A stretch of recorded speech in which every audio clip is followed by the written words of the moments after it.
प्रायिकता के संबंध में ये एक महत्वपूर्ण टॉपिक है।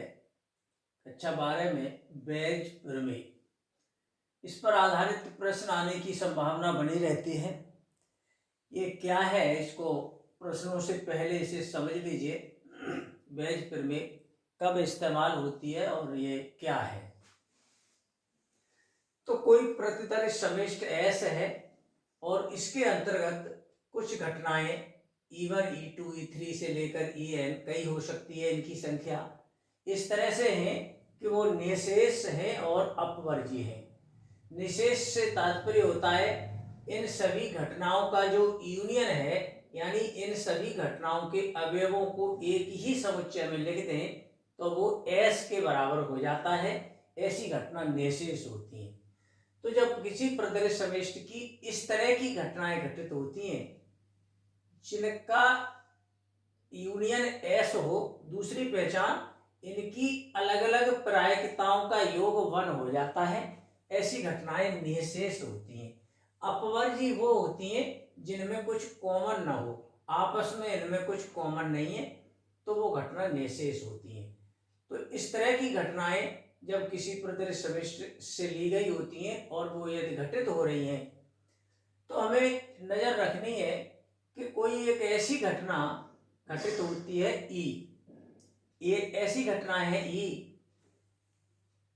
जो ये जो घटना दी गई है उपरोक्त प्रत्येक घटना के साथ घटित हो सकती है। ये E घटना इसके साथ भी घटित हो सकती है, इसके साथ भी, इसके साथ, इन सब के साथ इस घटना घटित हो सकती है।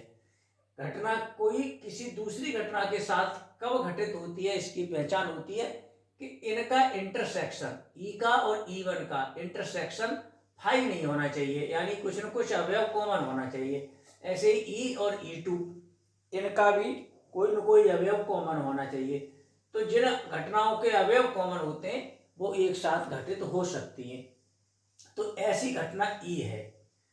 ऐसी हालत में इनमें से किसी विशेष घटना के घटित होने की क्या प्रायिकता होगी यदि ये घटना E घटित हो चुकी हो, यानी इसके सापेक्ष निकालनी है।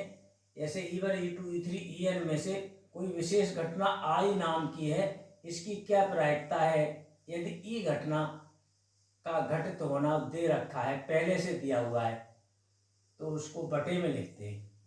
तो ये किसके बराबर होती है, बैज प्रमेय से इस घटना को उल्टा करके यहाँ लिखते हैं P E अपॉन E1।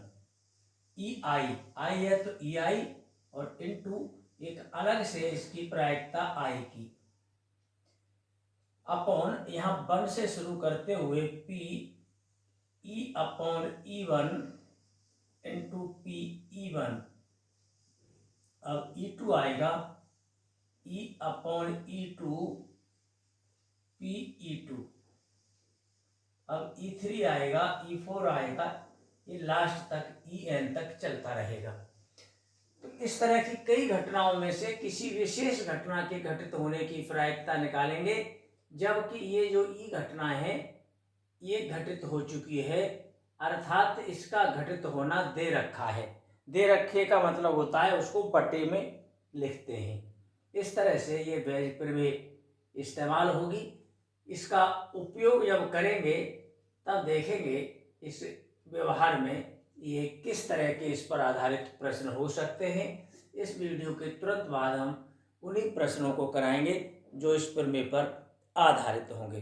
धन्यवाद।